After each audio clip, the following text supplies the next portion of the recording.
The master Prakash classes YouTube channel आप सभी भावी अध्यापकों का स्वागत करता है। इस वीडियो लेक्चर में हम लोग आगामी प्राथमिक शिक्षक भर्ती के लिए टोटल 150 प्रश्नों के प्रैक्टिस सेट को सॉल्व करने वाले हैं और ये सारे प्रश्न आपकी परीक्षा की दृष्टि से बहुत ही महत्वपूर्ण है।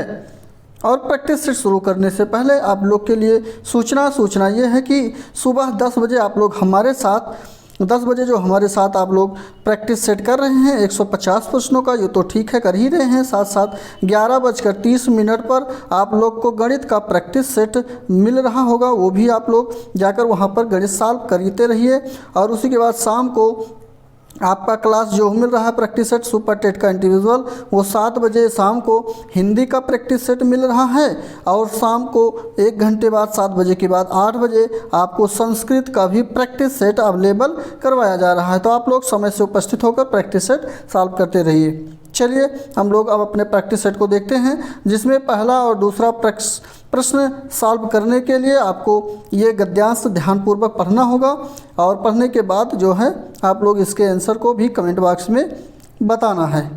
तो यहाँ से आपको पढ़ना है, महिलाओं की मर्यादा और उनसे दुर्व्यवहार के मामले भी अन्य मामलों की तरह न्यायालयों में ही जाते हैं। तो यहाँ से स्टार्ट करना है और पढ़ते जाना है। ये पहला पेज है आपका। उम्मीद है आप लोग पढ़ लिए होंगे, नहीं पढ़ पाए तो वीडियो को रोककर आराम से पढ़ लीजिएगा। ठीक है, ये दूसरा पेज है। पूरा पेज एक साथ में दिखे तो सही रहेगा, उम्मीद है कि दिख रहा होगा। तो ये सारा पढ़ लीजिएगा आप लोग। उसके बाद यहाँ पे क्वेश्चन आपका आंसर सामने है। इसमें देखिए पहले ही क्वेश्चन में पूछा गया है कि हमारे समाज में कानून के पालन के प्रति क्या होता है? सजगता है, अनिवार्यता है, व्यवस्था है या फिर शिथिलता है? अच्छा प्रश्न है और आप लोग को भी कमेंट बॉक्स में अपने उत्तर को देते रहना है। तो यहाँ पर डी बिल्कुल शिथिलता, ठीक है, शिथिलता है। शिथिलता के प्रति यहाँ पे कानून है, ऑप्शन नंबर डी बिल्कुल सही हो जाएगा। और अगला प्रश्न है आपका कि जो गद्यांश है इसका उपयुक्त शीर्षक क्या होगा? वर्तमान में जो जज हैं वो हैं, या फिर वर्तमान न्याय व्यवस्था है, वर्तमान न्यायपालिका एवं जज हैं, या फिर न्यायिक प्रणाली है? बहुत अच्छा क्वेश्चन, ऑप्शन नंबर यहाँ पर सी बिल्कुल सही हो जाएगा। जो वर्तमान में न्यायपालिका एवं जज हैं वही सबसे उपयुक्त शीर्षक होंगे गद्यांश का। सी बिल्कुल सही ऑप्शन हो जाएगा। और तीसरा चौथा प्रश्न आपका यहाँ से पद्यांश का है। पद्यांश ये लिखा गया है, इसको आराम से पढ़िएंगे। ठीक, यहाँ से स्टार्ट करना है और यहाँ तक पढ़ना है। उम्मीद है पढ़ लिए होंगे। क्वेश्चन भी आपका यहाँ पर तीसरा आ गया है। तो चलिए देखिए, इसमें कह रहा है कि कबीर राह में आने वाली बाधाओं के साथ किस तरह का व्यवहार करने के लिए कहता है? तो इसमें जो व्यवहार करने के लिए कहता है वो कहता है कि उनका सिर झुका देना चाहिए, यानी बी बिल्कुल सही ऑप्शन हो जाएगा। बाधाओं की भी कह रहा है, बाधाओं के विषय में। और अगला है कि ये जो पद्यांश है उसमें जीवन में आने वाली सभी बाधाओं का प्रतीक किसे बताया गया है? चट्टान को, सागर को, माझी को, या इनमें से किसी को नहीं? चौथा ए बिल्कुल सही ऑप्शन यहाँ पे चट्टानों को बताया गया है। आप लोग पद्यांश पढ़ेंगे तो स्पष्ट आप लोग को बना पाएंगे आंसर को। ठीक, चलिए अगला पाँचवा प्रश्न पे चलते हैं। और पाँचवा प्रश्न है जिसमें पूछा गया है कि कनक का अनेकार्थी शब्द क्या है? कनक का अनेकार्थी शब्द चांदी, गेहूं, लोहा, शराब। अच्छा क्वेश्चन। बात करते हैं कनक। एक कनक का मतलब सोना होता है और एक कनक का मतलब होता है धतूरा से यहाँ। लेकिन यहाँ पे आप लोग का कनक का अनेकार्थी शब्द पूछा गया है, ना कि उसका अर्थ पूछा गया है या पर्याय पूछा गया है। अच्छा क्वेश्चन। तो यहाँ पे ऑप्शन नंबर बी बिल्कुल सही होगा, गेहूँ हो जाएगा। क्या हो जाएगा? गेहूँ हो जाएगा।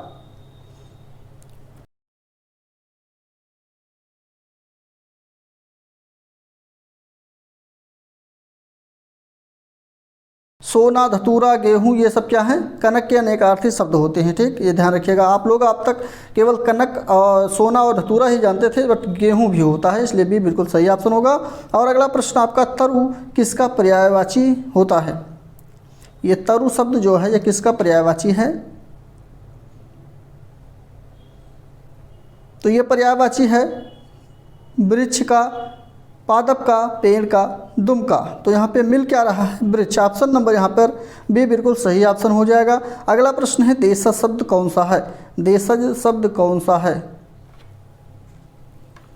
देशज शब्द की बात करते हैं तो जो किसी एक ही विशेष क्षेत्र में प्रयोग होता है शब्द, उसको देशज शब्द कहा जाता है। जैसे गोद, घमंड, खिड़की, लोटा, ये सब क्या है? देशज शब्द कहलाते हैं। और यहाँ पर ऑप्शन नंबर जो सही होगा वो पहला आपका सही हो जाएगा। पहला क्या है? खिचड़ी है। माफ़ कीजिए, मैंने जो है इसको खिड़की पढ़ा था, खिचड़ी यहाँ पर है, ठीक। तो यहाँ पे खिचड़ी बिल्कुल सही हो जाएगा। और इसी के साथ अगला प्रश्न है कि अनिश्चयवाचक सर्वनाम कौन सा है? अनिश्चयवाचक सर्वनाम कौन सा है? तो पहला ऑप्शन यहाँ पे कोई। इसमें कोई बता नहीं सकता कि किसकी बात किया जा रहा है। कोई मतलब कोई भी हो सकता है, इसलिए ये अनिश्चित काल है। अनिश्चितवाचक सर्वनाम है। और अनिश्चयवाचक सर्वनाम जो होते हैं वो यह और वह दो ही शब्द होते हैं, ध्यान रखिएगा। इसमें ए बिल्कुल सही ऑप्शन कोई हो जाएगा। और अगला प्रस्तर का तद्भव शब्द होगा। प्रस्तर का तद्भव शब्द क्या हो जाएगा? तो पत्थर हो जाएगा। क्या हो जाएगा? पत्थर। सी बिल्कुल सही ऑप्शन हो जाएगा।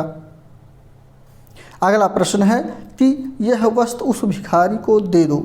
यह वस्तु जो है उस भिखारी को दे दो, इसमें कारक पूछा गया। देखिए, किसी चीज़ को जब किसी को दिया जाता है तो वहाँ पे संप्रदान कारक होता है। क्या? संप्रदान कारक होता है। ऑप्शन नंबर यहाँ पर जो है सी बिल्कुल सही हो जाएगा। और किसी कारण या साधन कोई बनता है तो वहाँ से करण कारक होता है। और कोई चीज़ जब एक दूसरे से अलग होता है, जैसे पेड़ से पत्ते गिरे, तो यहाँ पे अपादान कारक हो जाएगा। और अधिकरण कारक जो आधार बताए वो आपका अधिकरण कारक कहलाता है। क्लियर? तो चारों क्लियर हो गया होगा।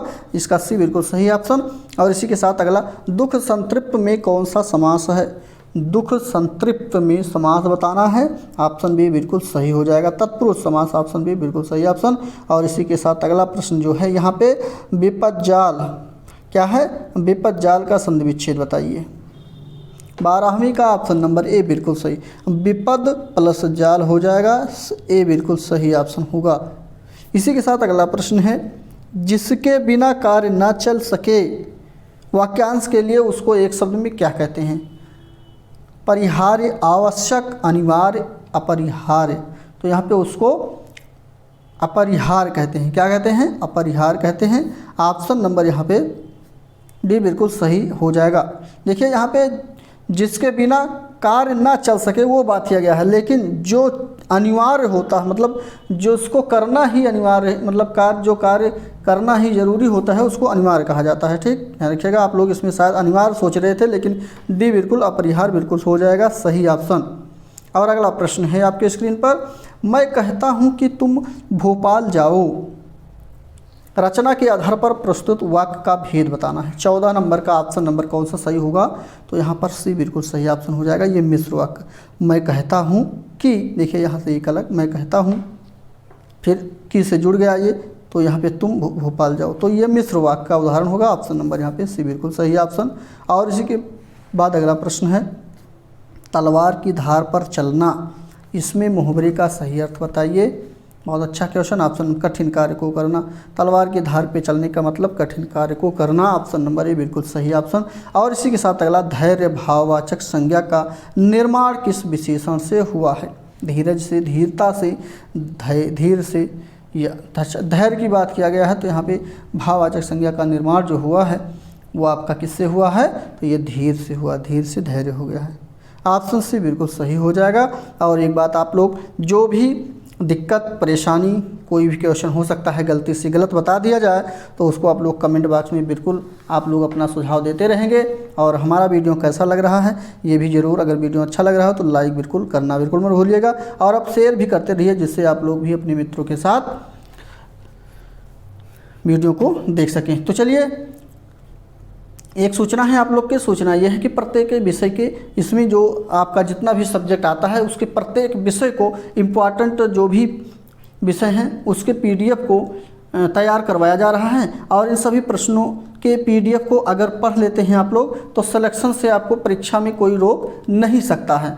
और इसमें लगभग 200 से अधिक प्रैक्टिस सेट होगा, जो आप सभी को एक नाम मात्र शुल्क पर उपलब्ध करवा दिया जाएगा, जिसकी सूचना आपको जल्द ही हमारे इसी यूट्यूब चैनल पर या टेलीग्राम चैनल पर ही आपको दे दी जाएगी। संभवतः ये प्रैक्टिस सेट का जो PDF है वो शायद अवेलेबल करवाया जा रहा है और बच्चे जो है लड़के उसको खरीद भी रहे हैं। संभवतः आप लोग वहां से जा कर के डिटेल जानकारी प्राप्त कर सकते हैं और व्हाट्सएप नंबर दिया गया है डिस्क्रिप्शन बॉक्स में, वहां से भी आप लोग उसको जो है जानकारी प्राप्त कर सकते हैं।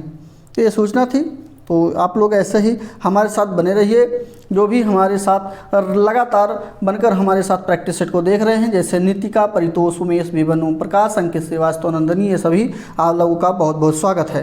ठीक, तो ऐसे ही बने रहिए और दोस्तों के साथ भी वीडियो शेयर करते रहिए, जिससे अन्य साथी भी आपके जुड़कर प्रैक्टिस सेट का लाभ लेते रहें। क्योंकि इसमें कुछ पैसा या कुछ लग नहीं रहा है, बस आप लोग केवल आकर 1 घंटा आराम से अपना दे दिए, 1 घंटे से कम में देकर आप लोग 150 प्रश्नों का प्रैक्टिस सेट सॉल्व करते रहिए। ठीक, चलिए बहुत अच्छे। यहाँ पे अगला प्रश्न जो है आपका वो 17 नंबर का प्रश्न है और इसमें पटाखा किस भाषा का शब्द है ये बताना है।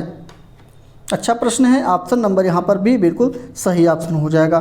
क्या हो जाएगा? पश्तो। एक बात और, आप लोग कमेंट बॉक्स में जो भी आंसर आता हो उसको लिखते चलें, जिससे कि आप लोग का भी क्वेश्चन का आंसर यानी ऑप्शन आपके दिमाग में जो है अस्थाई होता चले। क्लियर? तो यहाँ पे भी बिल्कुल सही ऑप्शन पश्तो। पटाखा का किस भाषा, पटाखा जो है किस भाषा का शब्द है? तो पश्तो का है। और इसी के साथ अगला प्रश्न है, अत्यंत में कौन सा उपसर्ग है? तो यहाँ पे ए बिल्कुल अति उपसर्ग है, ए बिल्कुल सही ऑप्शन होगा। और अगला प्रश्न है आपके, वानर व विष्णु के लिए प्रयुक्त होने वाला एक शब्द कौन सा है? तो यहाँ पर बी बिल्कुल सही ऑप्शन हरि हो जाएगा। कौन सा? हरि। ऑप्शन सी, माफ़ कीजिए कह रहे हैं सी, बी बिल्कुल सही होगा। देखिए ऐसे ही कहते हैं, यही गलती होती है, मैं टिक किसी दूसरे पे लगाता हूँ, बोल कोई दूसरा देता हूँ। तो आप लोग इसको ध्यान देते रहिएगा और कोई दिक्कत होती, परेशानी होती है, नहीं समझ में आता तो कमेंट बॉक्स में उसको आप कमेंट कर देंगे, हम उसका जो है आंसर या अच्छे से जवाब कमेंट बॉक्स में पिन करवा दिया करेंगे। ठीक, तो आप ये भी बिल्कुल सही ऑप्शन हरि होगा। साथ साथ अगला कि अंतस्थ व्यंजन कौन से हैं? यहाँ पे कौन सा है अंतस्थ व्यंजन? ऑप्शन नंबर भी बिल्कुल या, रा, ला, वा जो ये होते हैं चारों, ये अंतस्थ व्यंजन चारों होते हैं, जिसमें या है तो यही हो जाएगा, बी बिल्कुल सही ऑप्शन। और अंग्रेजी का यहाँ पे प्रश्न स्टार्ट होता है। इसमें 21 और 22 नंबर का जो क्वेश्चन है ये पैराग्राफ से आपको मिलेगा। पैराग्राफ से यहाँ से पढ़ना है, आप लोग को यहाँ तक पढ़ना है। तो उम्मीद है इसको पढ़ेंगे और केवल ऑप्शन को हम बनाएंगे इसको, क्योंकि इसके विषय में आप लोग पढ़ रहे हैं, साथ साथ थोड़ा जो भी दिक्कत होगी उसको भी हम लोग डिस्क्राइब करते चलेंगे। आप लोग हमारे साथ मिलान करिएगा कि 10 क्वेश्चन में आपके कितने क्वेश्चन सही बनते हैं। चलिए कोई बात नहीं। 21 नंबर का प्रश्न है, इसमें आप लोग का जो आंसर सही हो जाएगा वो आपका ऑप्शन डी बिल्कुल सही होगा। कौन सा? तो डी बिल्कुल सही हो जाएगा, यानी ए और बी दोनों सही है। और इसी के साथ अगला प्रश्न आपका जो है 22 नंबर का प्रश्न है, इसमें ऑप्शन नंबर ए बिल्कुल सही हो जाएगा, ए बिल्कुल सही होगा। और इसी के साथ अगला 23-24 नंबर का यहाँ पे पोयम है। देखिए अब ये हम लोग लूसेंट पब्लिकेशन का जो है प्रैक्टिस सेट सॉल्व कर रहे हैं। तो यहाँ पे आप लोग का लगभग मान के चलिए ऐसे ही प्रैक्टिस सेट आप लोग का ये प्रैक्टिस सेट मिलने वाला है, जितने भी होंगे। और उसके बाद जब अगला कोई शुरू करेंगे तो अगला अपने हिसाब से होगा। ठीक, तो यहाँ पे ये पोएट्री है, इसको पढ़ेंगे, पोएम है, इसको पढ़ेंगे अच्छे से। और अगला प्रश्न का ऑप्शन भी दिया गया है, क्वेश्चन भी दिया गया है, the speaker can be described as. तो यहाँ पे ऑप्शन नंबर इसका जो हो जाएगा 23 नंबर का वो बी बिल्कुल सही ऑप्शन। कौन सा? बी बिल्कुल सही होगा, एन एडवेंचरर हो जाएगा। और इसी के साथ अगला प्रश्न है 24 नंबर का प्रश्न, इसमें सी ऑप्शन आपका बिल्कुल सही हो जाएगा। इसमें आपको पार्ट ऑफ स्पीच पूछा गया है। क्या पार्ट ऑफ स्पीच पूछा गया है? Drink like to the lees. तो यहाँ पे पर्सोनिफिकेशन होगा, ऑप्शन नंबर सी बिल्कुल सही ऑप्शन। और एक बात ध्यान दीजिएगा, आप लोग को हम बड़ी लंबे समय से बताए नहीं है कि आप लोग ये जरूर ध्यान रखिएगा कि आपका ग्रामर पोर्शन से पार्ट ऑफ स्पीच एक क्वेश्चन जरूर पूछा जाएगा। क्लियर? ये ध्यान रखिएगा। तो सी बिल्कुल सही ऑप्शन होगा। और उसी के साथ अगला प्रश्न जो बनेगा ये 25 से लेकर 23 नंबर प्रश्न तक ये आपका as a direct question type होगा आंसर क्वेश्चन का। तो यहाँ पे पहला नरेशन से लिया गया है, इनडायरेक्ट स्पीच के बारे में बनाना है। और सेंटेंस ये है आपका, I said to him, comma inverted comma के अंदर है, when I went there he was sleeping. तो 25 का क्वेश्चन नंबर ऑप्शन पहला बिल्कुल सही हो जाएगा। कौन सा?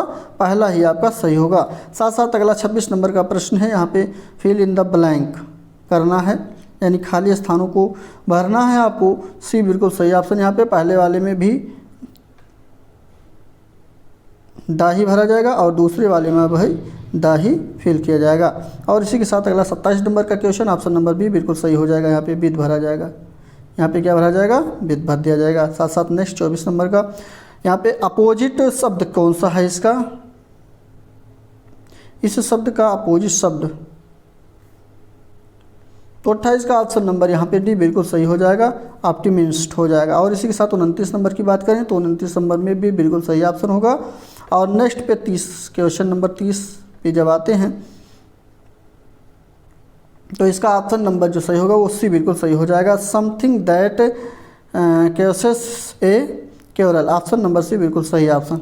और इसी के साथ अगला प्रश्न है अद्यापि संधि विच्छेदम कुरु, तो यहाँ पे ऑप्शन नंबर सी बिल्कुल सही ऑप्शन। कौन सा? सी बिल्कुल सही हो जाएगा, अद्य प्लस अपी।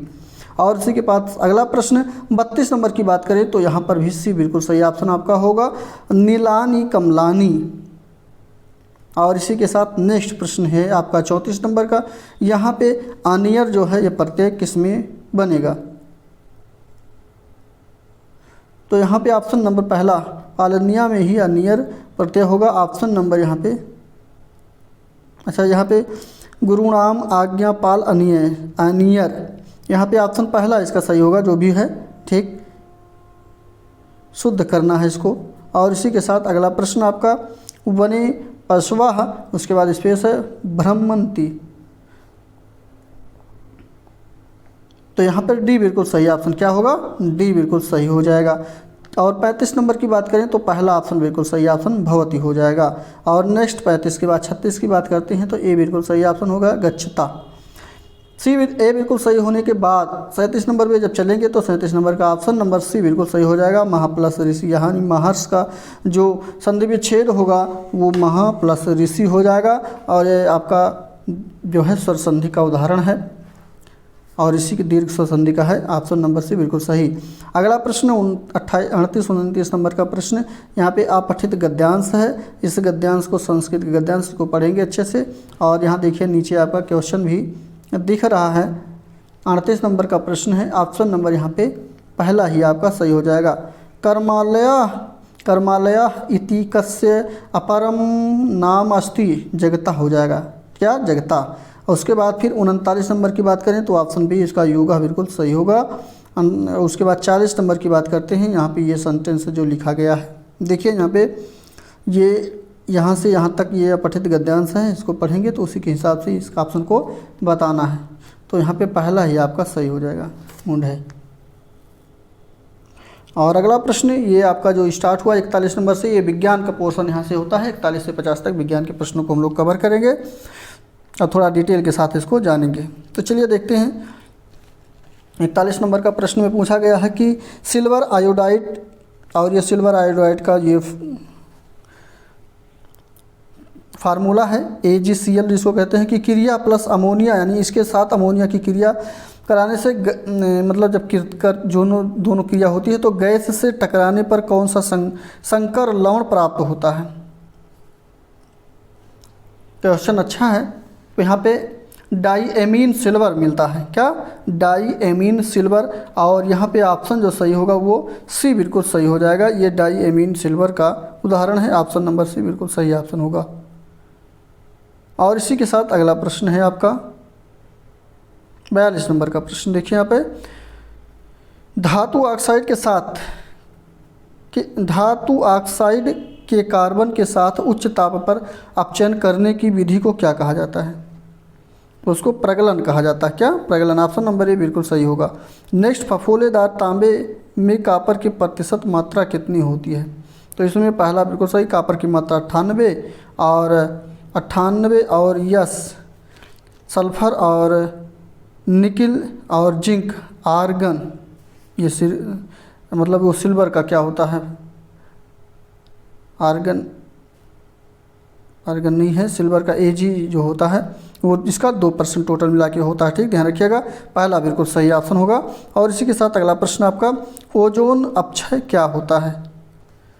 तो यहाँ पे पहला ही आपका सही होगा, CFC जो होता है कार्बन क्लोरोफ्लोरोकार्बन जो होते हैं वही ओजोन अपक्षय कहलाता है। ऑप्शन ए बिल्कुल सही ऑप्शन। और अगला है, शरीर के लिए विटामिन सी की आवश्यकता कितनी होती है? शरीर के लिए विटामिन सी की आवश्यक क्या है? शरीर के लिए विटामिन सी जो आवश्यक है वो किस लिए आवश्यक है? मसूड़ों के विकास के लिए, मसूड़ों के निर्माण के लिए, या दोनों के लिए? तो यहाँ पर सी बिल्कुल सही होगा, ये दोनों के लिए सही है। अगला तो कुछ है ही नहीं इसमें। इसी के साथ अगला, एक हीमोग्लोबिन अणु के साथ कितने ऑक्सीजन जुड़े होते हैं? तो यहाँ पे 4 ऑक्सीजन जुड़े होते हैं। ऑप्शन नंबर यहाँ पे सी बिल्कुल सही ऑप्शन हो जाएगा। और उसी के साथ अगला प्रश्न आपका, जो ब्लू क्रांति है, नीली क्रांति इसको हिंदी में कहेंगे, वो किससे संबंधित है? तो वो मछली या झींगा उत्पादन से संबंधित है। ऑप्शन नंबर भी बिल्कुल सही ऑप्शन। इसी के साथ अगला, स्वस्थ आँखों से के लिए स्पष्ट दृष्टि की न्यूनतम दूरी क्या है? बहुत अच्छा क्वेश्चन। 25 सेंटीमीटर, यानी कि जो हम अच्छी आँखों से या स्वस्थ आँखों से देखने की जो दूरी होती है वो 25 सेंटीमीटर से देखते हैं। ऑप्शन नंबर सी बिल्कुल सही ऑप्शन हो जाएगा। और 49 नंबर की बात करते हैं, तो इस चित्र में ये चित्र जो है आपकी आवर्त गति में तरंग की आवृत्ति बताना है इसमें। तो इसमें तरंग की आवृत्ति कितनी हो जाएगी? तो पहला ही ऑप्शन आपका सही हो जाएगा। कितना हो जाएगा? 2.5 प्रति सेकंड हो जाएगी। चलिए इसी के साथ अगले प्रश्न पे चलते हैं। और अगला प्रश्न है आपका कि किसी वस्तु की उस अवस्था का उदाहरण दें जिसमें वस्तु का त्वरण नियत हो किंतु वेग शून्य हो जाता हो। बहुत अच्छा क्वेश्चन। यहाँ पे ऑप्शन नंबर इसका जो हो जाएगा वो आपका पहला ही सही होगा, गुरुत्वाकर्षण के कारण त्वरण। ऑप्शन नंबर ए बिल्कुल सही ऑप्शन होगा। और इसी के साथ एक मिनट, हाँ ठीक है। इसी के साथ अगला प्रश्न आपका है कि अच्छा, ये गणित का स्टार्ट होता है पोर्शन 51 नंबर से। गणित के क्वेश्चन को हम लोग स्किप करेंगे, क्योंकि ये अभी 11:30 पे आपके सर के द्वारा ये पढ़ाया जाएगा। वहाँ से आप लोग जाकर के इसकी वीडियो को देख लीजिएगा। और हम अगर नहीं वहाँ देखना चाहते कोई बात नहीं, हमारे Telegram channel the master Prakash classes पर जाकर के टेलीग्राम चैनल को सर्च कर लीजिए, उसके बाद फॉलो कर लीजिए। फॉलो करने के बाद ये PDF आपको वहाँ से अवेलेबल हो जाएगा, आप लोग खुद इसको सॉल्व कर लीजिएगा। चलिए हम लोग अगले पोर्शन की तरफ चलते हैं। ये सामान्य ज्ञान और साथ साथ करंट अफेयर का यहाँ से स्टार्ट होता है।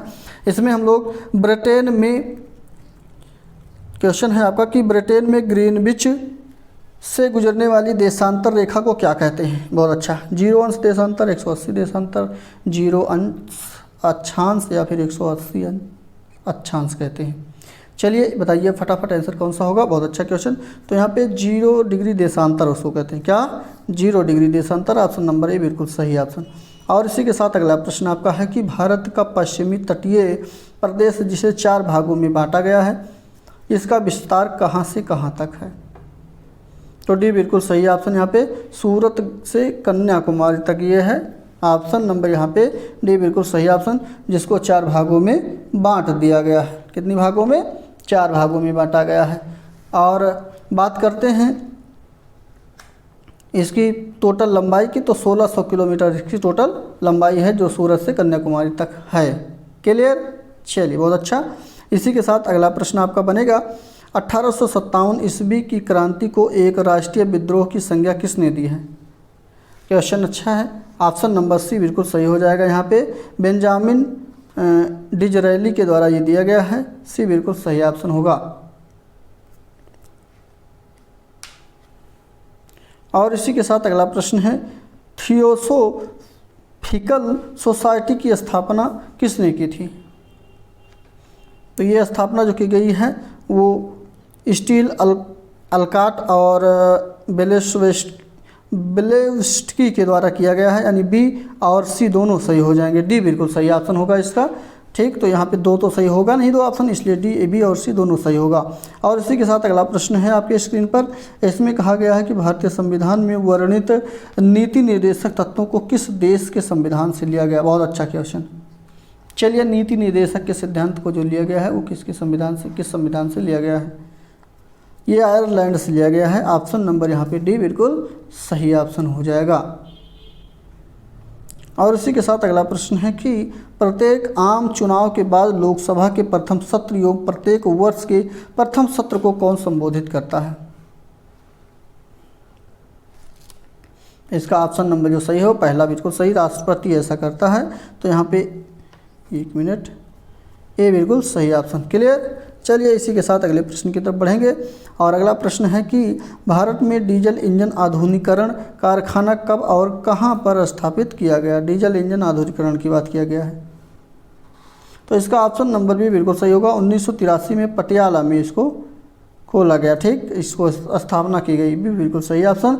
और अगला प्रश्न है कि राष्ट्रीय जनसंख्या नीति 2020 कह रहे हैं, 2020 में भी आई है जो नई है, लेकिन यहाँ पे 2000 की बात किया गया है। जनसंख्या नीति 2000, अच्छा एक मिनट मैं गलत ये बोल गया कि यहाँ पे राष्ट्रीय जनसंख्या नीति 2000 की बात किया गया है, और मैं जो 2020 कह रहा हूँ वो नई शिक्षा नीति आई है 2020 में। क्लियर, दोनों में अंतर है भाई।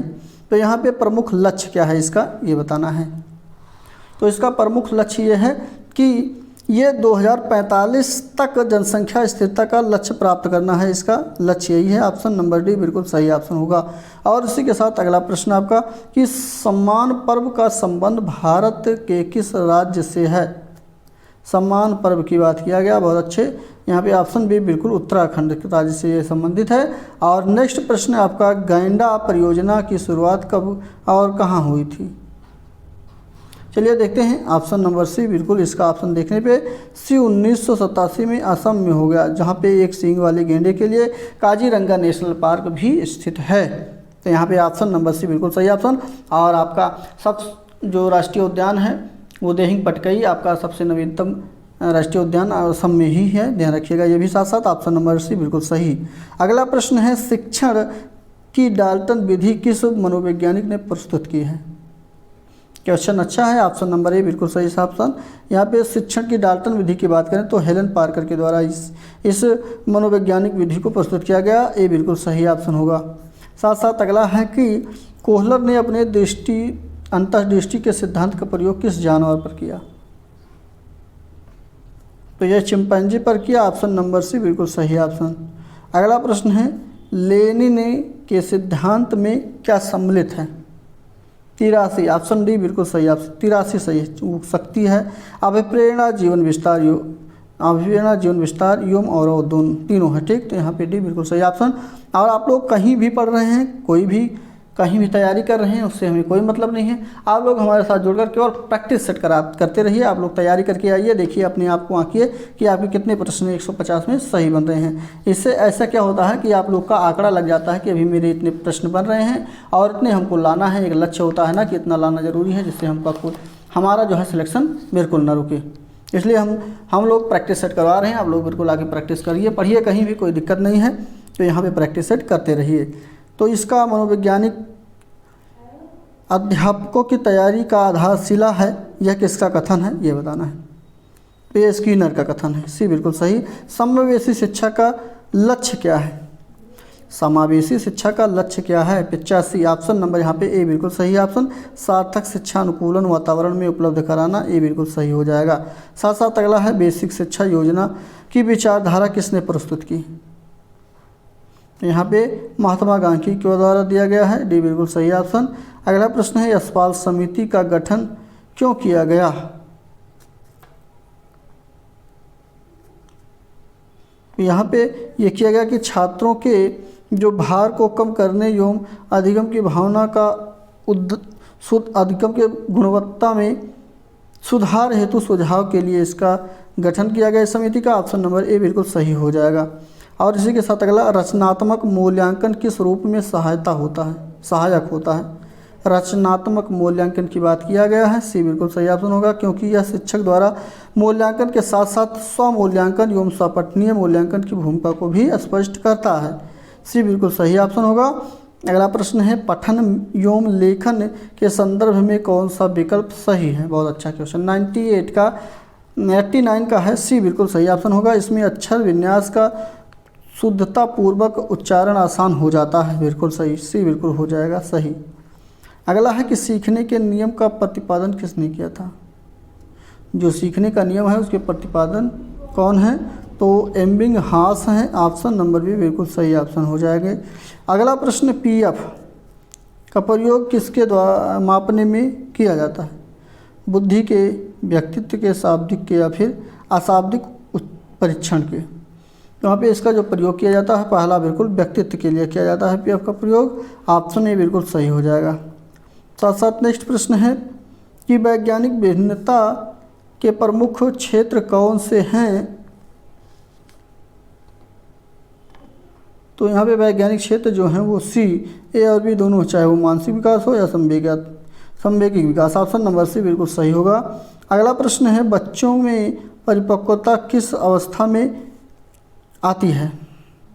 जो परिपक्व हो जाते हैं बच्चे वो किस अवस्था में हो जाते हैं, तो सी बिल्कुल सही ऑप्शन, किशोर अवस्था में हो जाते हैं। साथ साथ अगला प्रश्न है प्रत्यागमन सिद्धांत का अर्थ क्या होता है। वैसे प्रत्यागमन का अर्थ होता है कि एक दूसरे के विपरीत या विपरीत ही होता है। प्रत्यागमन मतलब प्रति मतलब उल्टा हो गया और आगमन मतलब वही का प्रति हो गया, ठीक। तो यहाँ पे माता पिता के गुणों के विपरीत गुण वाली संतान का होना ही प्रत्यागमन सिद्धांत है। ऑप्शन नंबर बी बिल्कुल सही हो जाएगा। कौन सा, बी बिल्कुल सही होगा। और 95 नंबर है अभिप्रेरणा के प्रमुख चक्र कौन से हैं। सी बिल्कुल ए और बी, अंतर्नोद और प्रोत्साहन जो है ये अभिप्रेरणा के प्रमुख चक्र हैं। सी बिल्कुल सही हो जाएगा। अगला है कि किसने कहा है कि अभिप्रेरणा की व्याख्या जन्मजात मूल प्रवृत्तियों के आधार पर की जा सकती है। तो ये बिल्कुल, एक मिनट, ए बोल रहे हैं और यहाँ पे लगा कौन सा रहे हैं, बी पे लगा रहे हैं मैकडूगल ऑप्शन। और मैकडूगल के द्वारा 14 संपत्तियों को भी बताया गया है। ऑप्शन ए बिल्कुल सही इसका। अगले प्रश्न का क्वेश्चन आप लोग को बताना है। इसमें कहा गया है कि किसी व्यक्ति द्वारा नशे का सेवन किया जाना जो है यह इस प्रक्रिया में किस प्रकार का अभिप्रेरण सिद्धांत कार्य करता है। तो इसमें ये अर्जित प्रेरक अभिप्रेरण है। ऑप्शन नंबर ए बिल्कुल सही ऑप्शन। अगला प्रश्न आपका है, अच्छा जैसे अर्जित का तात्पर्य यहाँ पे क्या हुआ कि कोई आदमी पैदा होते ही तो उसको जो है शराब पीने लगता नहीं है, क्या शराब शुरू उस पिलाया जाए, तो वो बाद में चलकर वो सीखता है ना, यानी कि खुद ही अर्जित करता है। तो इसलिए यहाँ पे क्या होगा, अर्जित प्रेरक अभिप्रेरण हो जाएगा, पहला सही है। अगला है कि पावलोव ने अपने शास्त्रीय अनुबंधन सिद्धांत का प्रतिपादन किसके ऊपर किया। बहुत अच्छा क्वेश्चन। तो यहाँ पे किसके द्वारा किया गया है, तो यहाँ पे कुत्ते के द्वारा किया गया है, कुत्ते के ऊपर। डी बिल्कुल सही ऑप्शन। सीखने के अंतर्दृष्टि सिद्धांत को किसने बढ़ावा दिया था, तो डी बिल्कुल सही ऑप्शन यहाँ पे गेस्टाल्ट। डी बिल्कुल सही। नेक्स्ट है गहन मानसिक मंदबुद्धि के बालक की बुद्धि लब्धि कितनी होती है, तो यहाँ पर बी बिल्कुल सही ऑप्शन हो जाएगा। यहाँ पे 20 से नीचे होती है। अगला प्रश्न उत्तर प्रदेश की एमनेस्टी योजना, देखिए इंपॉर्टेंट है, एमनेस्टी योजना का संबंध किससे है। तो यहाँ पे पहला ही जो बिजली बिलों के भुगतान में है ये उसको एमनेस्टी योजना कहा जाता है। ए बिल्कुल सही ऑप्शन। कौन सा, ए बिल्कुल सही हो जाएगा। अगला प्रश्न है नमामि गंगे जागृति यात्रा के अंतर्गत उत्तर प्रदेश के कितने जिले शामिल हैं। अच्छा क्वेश्चन, सी बिल्कुल सही ऑप्शन। यहाँ पे 25 जिले इसमें शामिल किए गए हैं। और इसी के साथ अगला, आज़ाद हिंद फौज की 25वीं वर्षगांठ कहाँ मनाई गई।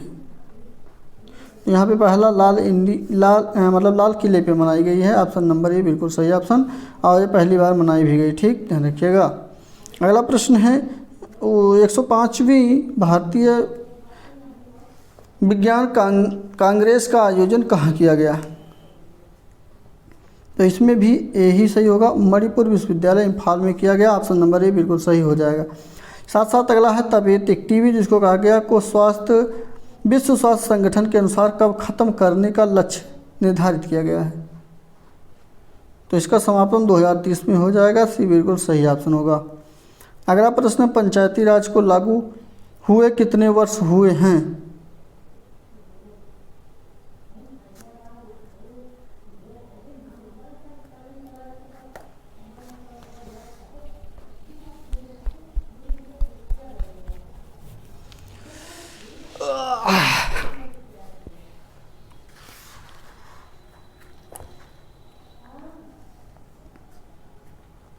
वर्ष हुए हैं। ऑप्शन नंबर यहाँ पर डी बिल्कुल सही ऑप्शन। देखिए यहाँ पे 25 वर्ष दिया गया है, देख लीजिएगा, घटा बढ़ा लीजिएगा आप लोग।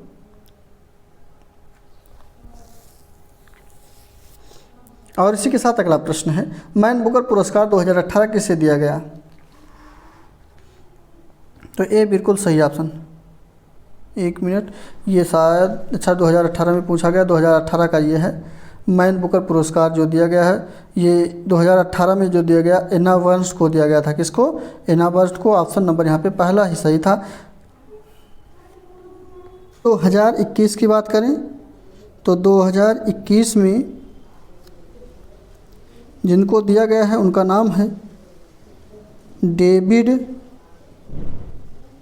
डायोब। क्या नाम है?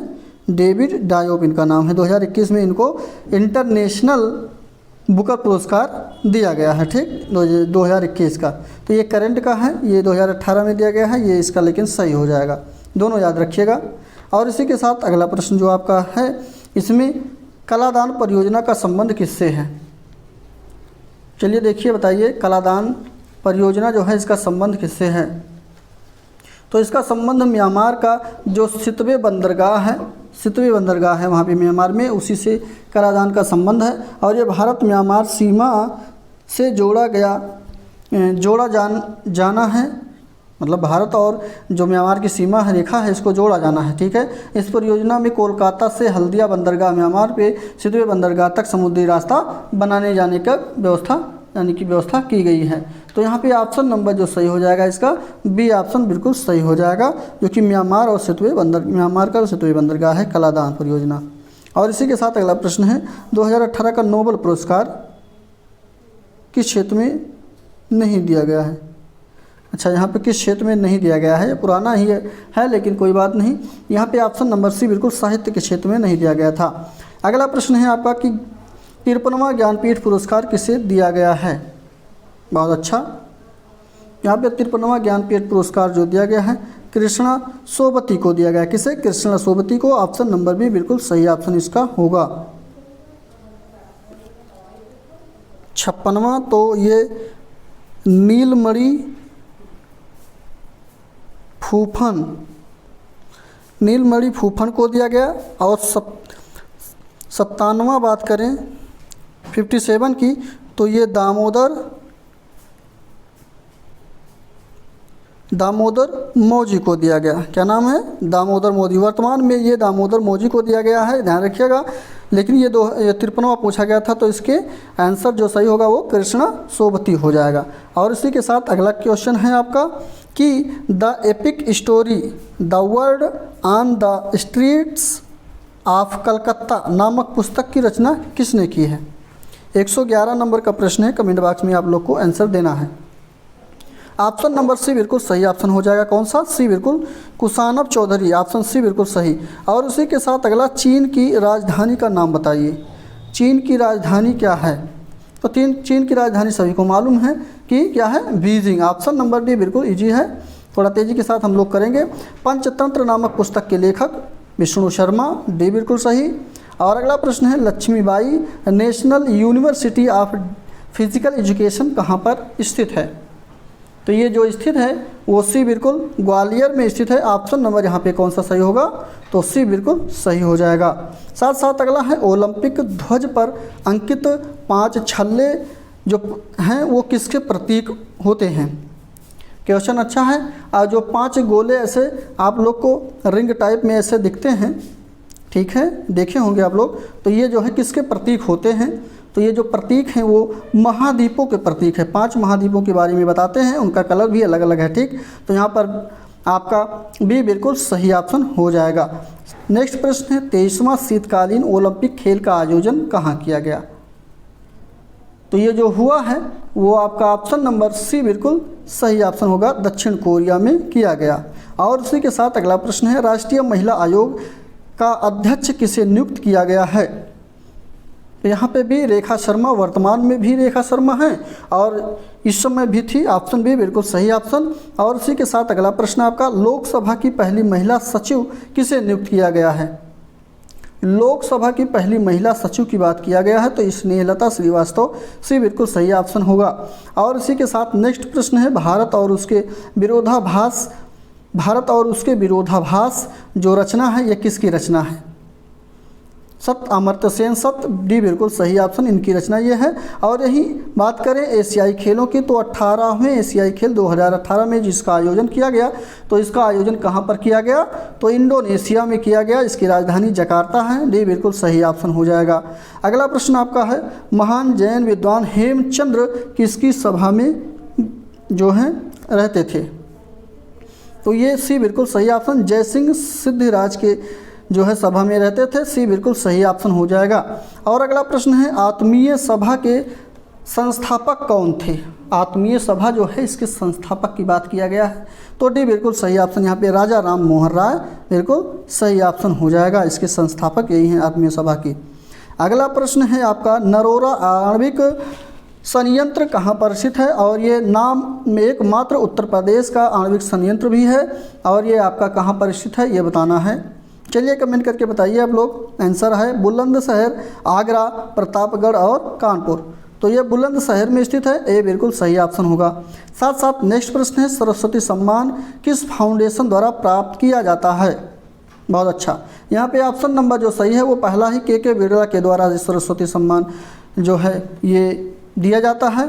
और ये आपको कमेंट करके बताना है कि वर्तमान में सरस्वती सम्मान किसको दिया गया है। क्लियर? तो यहाँ पे बिल्कुल सही ऑप्शन इसका। और अगला प्रश्न है कि जकार्ता एशियाई खेल 2018 में जो शूटिंग में स्वर्ण पदक जीतने वाले सौरभ चौधरी हैं वो उत्तर प्रदेश के किस जनपद या ज़िले से संबंध रखते हैं? तो ये मेरठ के हैं, सी बिल्कुल सही ऑप्शन हो जाएगा इसका। अगला 15वें वित्त आयोग का अध्यक्ष किसे नियुक्त किया गया? तो यहाँ पे ऑप्शन नंबर सी बिल्कुल NK सिंह 15वें वित्त आयोग के अध्यक्ष नियुक्त किए गए थे। ऑप्शन नंबर सी बिल्कुल सही ऑप्शन। और इसी के साथ अगला है बसाड़ और बखीरा की लाट कहाँ स्थित है? बसाड़ बखीरा की लाट कहाँ पर स्थित है? तो ए बिल्कुल ये वैशाली में स्थित है। और उसी के साथ नेक्स्ट ग्रीक बौद्ध शैली किसे कहा जाता है? ग्रीक बौद्ध शैली द्रविड़ को, मथुरा को बेस। अच्छा यहाँ पे देखिए मंदिरों की जो बनी हुई प्रकृतियाँ होती हैं उनके नाम है द्रविड़ शैली की बात किया गया। द्रविड़ शैली है मथुरा शैली, बेसर शैली, गांधार शैली। यहाँ पे जो ग्रीक बौद्ध की बात किया गया है ये शैली किसकी शैली थी? तो ये गांधार नामक शैली थी, डी बिल्कुल सही ऑप्शन होगा।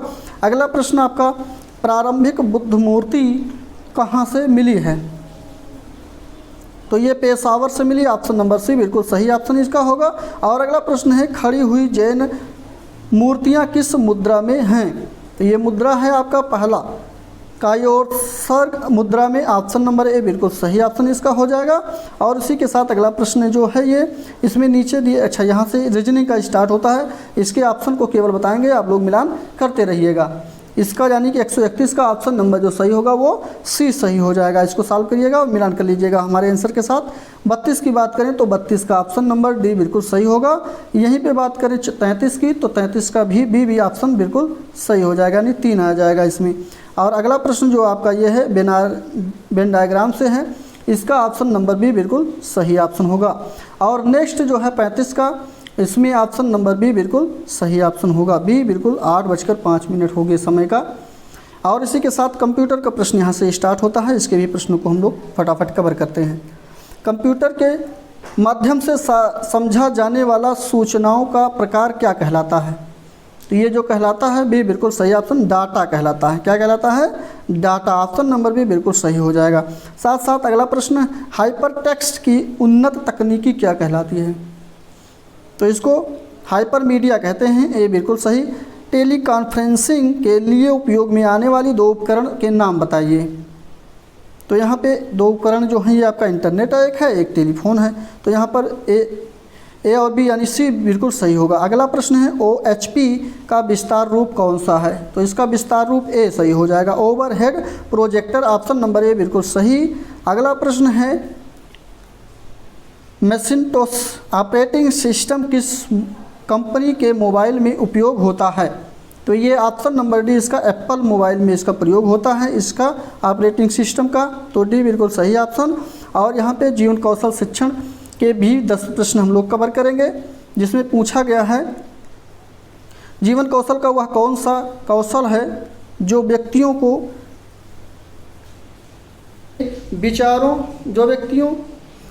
अन्य व्यक्तियों के विचारों और दृष्टिकोणों का आदर करते हुए जीवन को उनके नज़रिए से देखने योग्य बनाता है। तो यहाँ पे ऑप्शन इसका कौन सा सही होगा? तो पहला तदनुभूति होती है। क्या? तदनुभूति। ऑप्शन नंबर ए बिल्कुल सही हो जाएगा। अगला प्रश्न है बुनियादी जीवन कौशल के प्रमुख उदाहरण कौन से हैं? बहुत अच्छा क्वेश्चन। ऑप्शन नंबर यहाँ पे ये सभी हो जाएंगे इसमें। ऑप्शन नंबर डी, चाहे वो निर्णय लेना हो, प्रभावी संप्रेषण हो या भावनात्मक संपदा हो, ये सभी ऑप्शन सही होगा। अगला प्रश्न है राष्ट्रीय अध्यापक शिक्षा परिषद क्या है? तो बी बिल्कुल सही ऑप्शन इसका स्वतायत हो जाएगा। साथ साथ अगला प्रश्न है बुनियादी शिक्षण प्रतिमान का प्रतिपादन किसने किया है? तो ऑप्शन नंबर पहला ही इसका सही हो जाएगा, रॉबर्ट ग्लेसर बिल्कुल सही ऑप्शन हो जाएंगे। ए बिल्कुल सही ऑप्शन। और इसी के साथ अगला विक्टर ब्रूम, क्या नाम है? Victor Broom. यहाँ पे इनका जो प्रत्याशा सिद्धांत है वो किससे संबंधित है? बहुत अच्छा प्रश्न। ऑप्शन सी बिल्कुल सही ऑप्शन, ये आत्म संयम से संबंधित है। और आप लोग देख रहे होंगे इसमें आज के इस प्रैक्टिस सेट में आपको कुछ अलग टाइप से प्रश्न दिखने को मिल रहा होगा, इसलिए हम ये हमेशा कहते हैं कि आप लोग हमेशा जो भी प्रैक्टिस सेट कराया जाए उसको ज़रूर देखा करिए पूरा। तो चलिए इसका अगला प्रश्न है यहाँ पे अभिप्रेरणा व्यक्ति के अंदर होने वाला शक्ति परिवर्तन है जो प्रभावशाली जागृति तथा पूर्वानुमानी उद्देश्य प्रतिक्रियाओं द्वारा वर्णित होता है। तो यह कथन किस विद्वान का है? तो यह कथन है आपका मैकडोनाल्ड का। ऑप्शन नंबर डी बिल्कुल सही ऑप्शन हो जाएगा। अगला है एक कुशल शिक्षक के लिए क्या आवश्यक होता है? एक कुशल शिक्षक के लिए क्या आवश्यक होता है? तो ये आवश्यक है भाई नेतृत्व क्षमता, बिल्कुल सही है। नेतृत्व नहीं करना आएगा तो कैसे वो शिक्षक कहलाएगा? अगला मानवीय गुण भी होनी चाहिए, तो यहाँ पे सी, ए और बी दोनों सही हो जाएगा। अगला प्रश्न है प्रोजेक्ट विधि को सर्वप्रथम किस मनोवैज्ञानिक ने शिक्षा प्रणाली का व्यवहारिक रूप दिया? यानी कि सीधा सीधा ऐसा कह सकते हैं कि प्रोजेक्ट विधि के प्रतिपादक कौन हैं? तो यहाँ पे किलपैट्रिक हैं। ऑप्शन नंबर ए बिल्कुल सही ऑप्शन। यहाँ पे प्रश्न को घुमा कर पूछा गया है, बस बाकी और कुछ है नहीं इसमें। और इसी के साथ अगला प्रश्न, मूल अधिकारों का रक्षण किसे कहा जाता है? बहुत अच्छा प्रश्न है। मूल अधिकार जो है हमारे 6 प्रकार के हैं, उसकी रक्षण किसे माना जाता है? तो सुप्रीम कोर्ट। ऑप्शन नंबर यहाँ पे भी बिल्कुल सही हो जाएगा, जो कि सर्वोच्च न्यायालय है, यही मूल अधिकारों का रक्षण कहा जाता है। या किससे कहते हैं? तो इसी को कहते हैं। ठीक, तो बी बिल्कुल सही ऑप्शन होगा। और अगला प्रश्न है इस प्रैक्टिस सेट का ये आखिरी प्रश्न है। इसमें पूछा गया कि शिक्षा में पुरस्कार का प्रमुख महत्व क्या है?